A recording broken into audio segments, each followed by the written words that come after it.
Здравейте, семейство, и добре дошли в новото видео.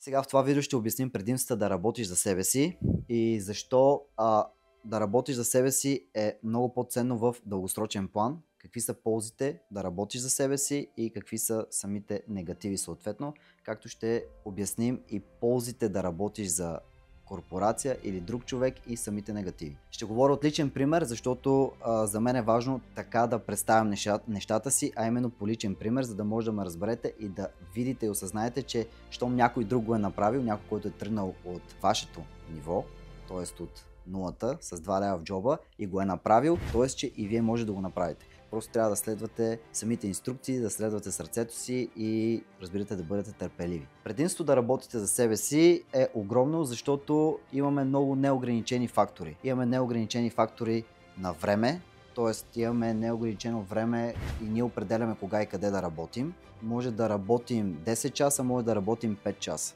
Може да работим от вкъщи, може да работим от офиса, от морето или където преценим.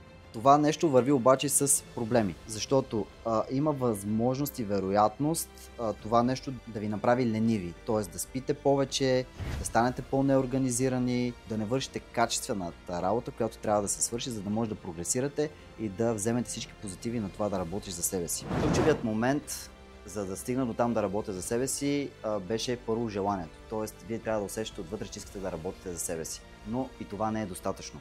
За да започнете да работите за себе си, трябва да бъдете подготвени. Т.е. трябва да имате опит. Трябва да имате заделени пари зад вас.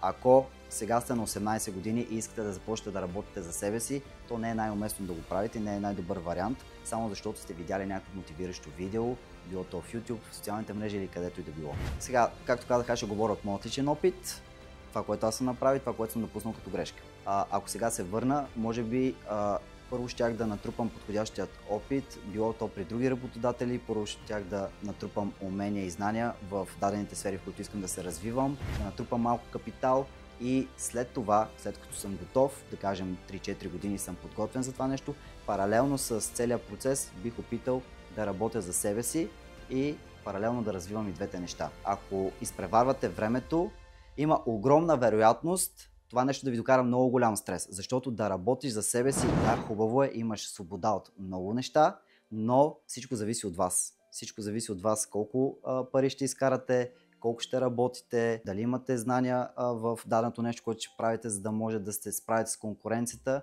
и съответно нещата да са както в социалните мрежи и както ги представят повечето хора. Ако ти си човек, който иска да си докарва допълнителен доход всеки месец, долу в описанието ще оставим линк към нашия вебсайт и нашата Telegram група. Ако случайно линкът е изтекал, може да се свържеш с нас на лично съобщение в социалните мрежи и екипът ни да ти отговори до минути. Бъди част от нас. Заедно можем повече. Сега ще ви дам плюсовете и минусите от това да работиш за някой, да работиш за себе си. Когато работиш за някой, се ограничаваш от физическо време, защото ти трябва да работиш някъде, дори да е онлайн работа в момента, се съобразяваш с някой.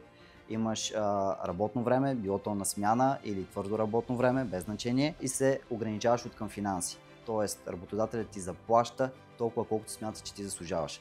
Или толкова колкото ти си дал като цена. И последно ограничение, което имаме, е, че не винаги ти позволява да правиш повече.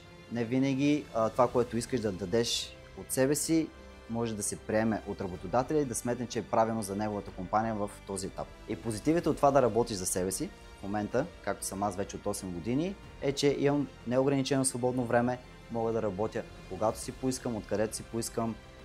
Всичките идеи, които имам за развитие на моите проекти, си зависят от мен, защото няма кой да ми каже какво да правя и колко да правя, и съответно самите доходи, които изкарвам, може да са в пъти повече, защото работата, която мога да свърша, е да бъде в пъти повече. Ако обаче ти си човек, който се чувства добре на работното си място и е доволен и не иска да получава допълнително стрес от това да работи за себе си, защото да работи за себе си звучи супер, всичките тези позитиви, които изброихме, звучат супер, но това върви на ръка с много стрес, с много повече работа, понякога 15, 18, 20 часа на ден и в началото за много по-малко средства. Така че ако ти не си готов за това нещо и се чувстваш добре на работното си място и си щастлив, то тогава няма никакво значение. Надявам се, че това видео ви е харесало. Абонирайте се за канала, последвайте ме в социалните мрежи и до следващия път.